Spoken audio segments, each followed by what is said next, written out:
Welcome to the Connor Creative Crew. I'm Brennan Connor, and this is Adventures in Art, where we learn to level up our skills by learning the right way to fail. There are 5 repeating levels to this course. Level 1 is I can only draw stick figures. That's where we're at right now. So, with that being said, let's begin our adventure. Mild warning for those of us who are very squeamish, there is ugly art ahead. I repeat, ugly art ahead. See? What'd I tell you? Bad art. Just horrible. Done on lined paper. Doodle dump style. And this was my best stuff. At this point in time, my friends would always get on to me, my artist friends would always get on to me for not completing anything because I started halfway on a page and would scribble until I was quote unquote done. Really until my ADHD bugged out. Yeah, and I cropped off a lot of feet whenever I was drawing, partly because I couldn't plan it to do it, and partly because I hated drawing feet.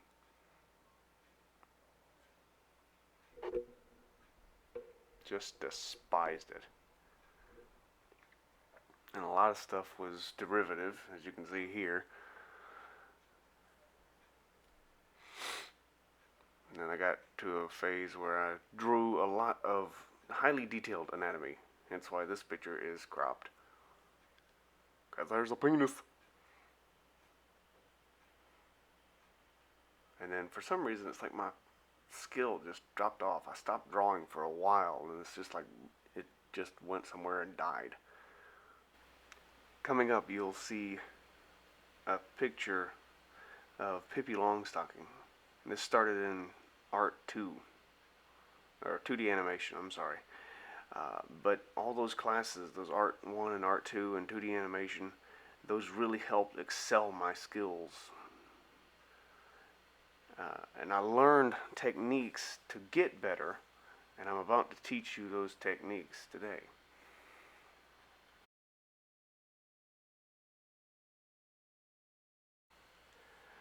I've collected here 5 different drawing styles. Now these aren't the only simple drawing styles out there, but these are the only ones that I could classify really broadly. So we've got simple icons, stick figures, geometric shapes, hatching and cross hatching, and squiggles.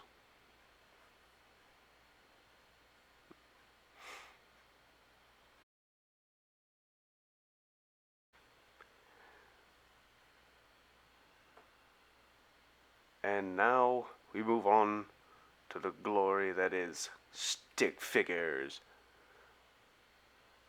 A lot of people want to throw shade on stick figures, saying that they're a low form of art. Or, well, they inadvertently throw shade at it. But stick figures are a really great way to plan out a drawing. It can go from simple stick figures all the way up to a fully fleshed out, rendered piece. I've seen it multiple times. Artists will do that. I know one artist starts on a napkin. He'll have an idea for something at a restaurant, and he'll scribble on a napkin and then take it to completion. So here we have Romeo and Juliet. And then you have this little running guy and some happy little dust clouds as he's chased by a hungry, voracious stick figure bear. Run, guy, run! Run for your life! I apologize for the stuffy, crackly sound in my voice. I just got over a sinus infection. Everybody's worried about the coronavirus, and I started to get a tickle in my throat. I'm like, oh heck, oh heck. But it was just a sinus infection. Thank the Lord. So we have someone tapping their feet, and whoever they're tapping their feet at is on the floor in dejection. Like, oh no, what have I done? Oh, woe is me. And over here we have the all-famous and ever-ubiquitous "Paint me like one of your French girls" girl, with her hand upon her thigh, looking all sassy. So yeah, moving on to geometric patterns. One of my earliest memories of anyone in my family having artistic talent was sitting at my nanny's house, my grandmother, and watching her do these doodles on a little simple spiral bound notepad. She'd be watching her soaps or talking on the phone with her sisters, and these beautiful geometric patterns would just erupt from the tip of her pen, and it was inspiring to watch. She just got in this little zen groove and just started doodling. And I found that doing that, drawing these little repeating geometric patterns, are really fun and really relaxing, which is especially important given the state of the world, to find something that's relaxing. I really like doing these Mesoamerican repeating patterns like this. The Incas and the Mayas, they had very beautiful repeating artwork.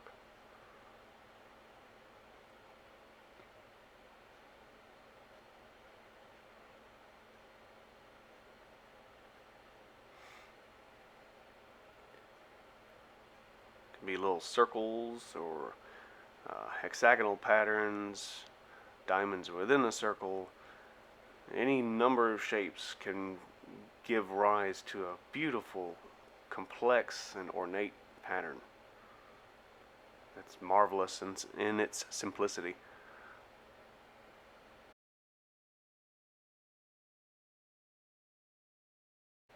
Now moving on to simple icons. An icon is like a flattened picture of something. It's not completely accurate to form, but you get the picture by the picture. Like, I know daisies sort of look like that, but they're lots different. And a dragonfly sort of looks like this. There's a lot of details that have been flattened out of it and refined out of it to get the most information across with the fewest amount of lines possible.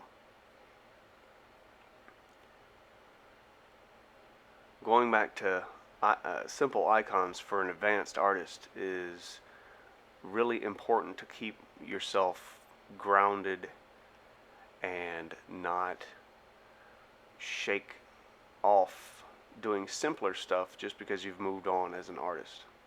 Can really be good for you to not put so much pressure on every stroke.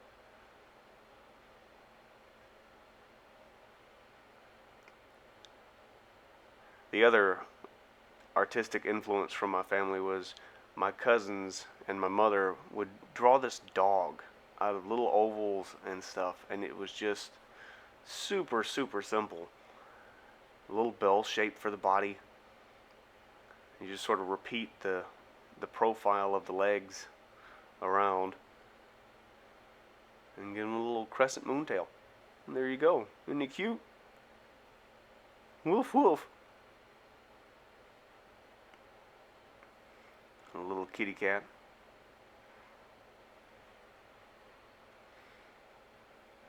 With his wiggly tail and his four little stompy legs as he goes to plot his revenge. What is he being vengeful for? I have no idea. Cats are cats. And a wee little house, a wee little cottage in the middle of nowhere. Wait, wrong show.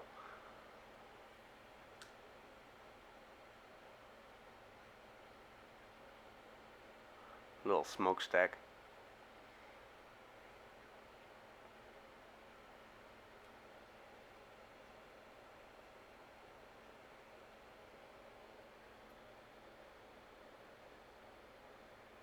Oh, that was my face.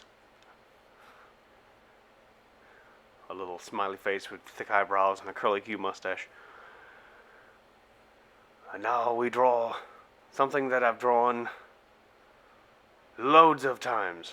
In fact, that was one of my go-to things to draw whenever I was a kid, was dragons or monsters. Any sort of beastly creature, I was all over it. Moving on. And now we move on to squiggles. Squiggles are very important for every artist to do on a regular basis, for multiple reasons. The biggest of which being it can help you control your strokes,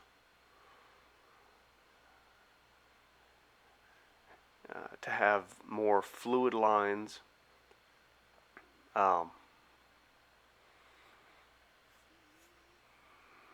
and when done as a warm-up, it can sort of break that blank page syndrome that stuns a lot of younger artists. You can do these decorative swirls like that, little paisley looking designs, little Mulan style clouds, or Wind Waker, Legend of Zelda Wind Waker. You do these little zigzagging patterns like this and try not to overlap the line until you've completed it. Those little signature squiggles, I have no idea what they're called, but they're little flourishes that you commonly see at the end of a handwritten letter. There was the paisleys again, except this actually looks more like a paisley than that up there above. And now, a skill that more graphic novelists will find being in their toolbox more than other artists: cross-hatching and hatching.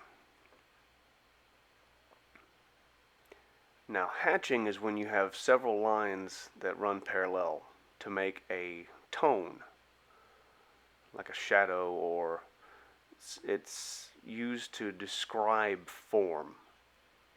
And some artists will wrap the lines around the form, giving shadow lines as well as contour lines. Contour lines are lines that describe the form, and we'll get into more of that on episode 2. But for now, we're just using simple lines.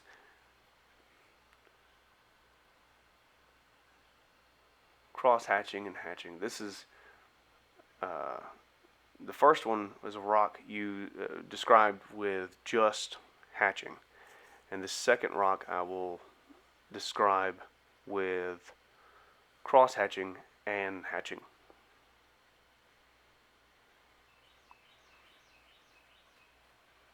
And just some black line in there as well to really sell the underside of the rock.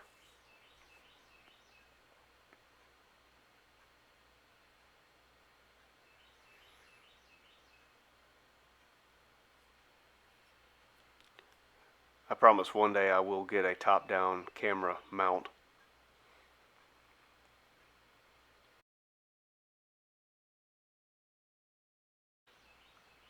And of course you got to add the shadows. having a fully rendered form floating in space with no shadows around it just looks weird.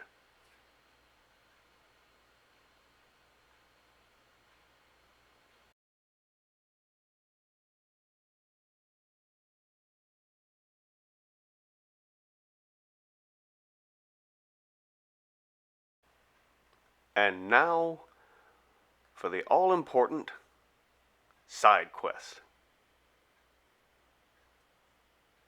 which is a term I use on this channel to describe homework.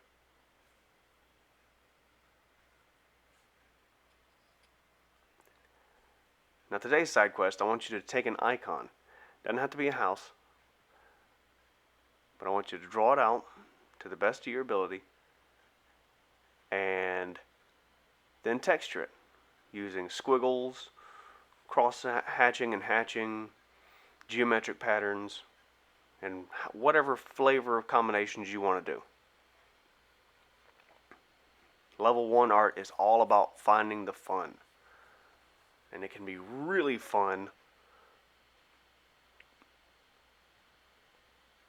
to take something simple and elevate it to the point of a really pleasing picture. So you see I just use hatching to color in the main part of the building, and now I'm using a rough inverting triangle pattern to color in, not color in, but to add some texture to the upper portion of the house. I squiggled in the roof to darken it in.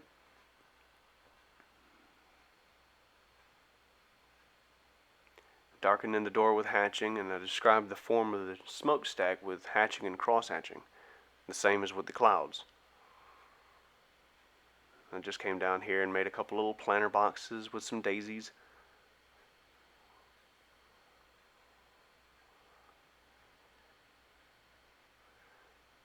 Add a trapezoid for the front walk, and I'm done. Yeah! Okay, so product plug.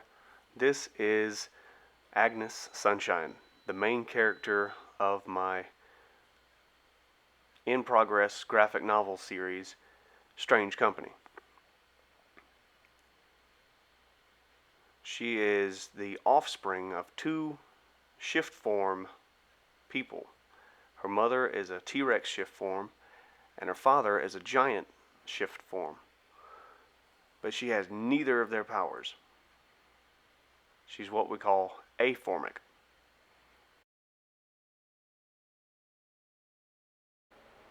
I'd like to tell you more about Aggie and this whole story that I'm building, but I used to be a teller, and I'm no longer a teller, so I'm trying to fight the urge to just tear into the story and blurt out as much as I can, but I don't want to ruin it. I don't want to ruin it. So you guys will just have to stay tuned.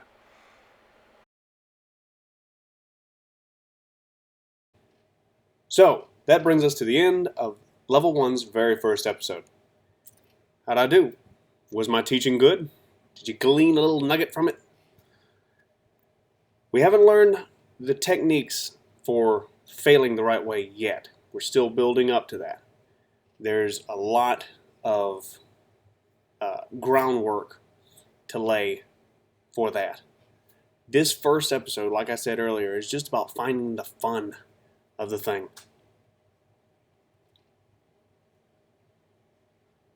And scribbling and doodling and doing all that such stuff is very fun. And if you found it helpful, leave a like and subscribe. And as always, love your neighbors, love yourselves, and wash your hands.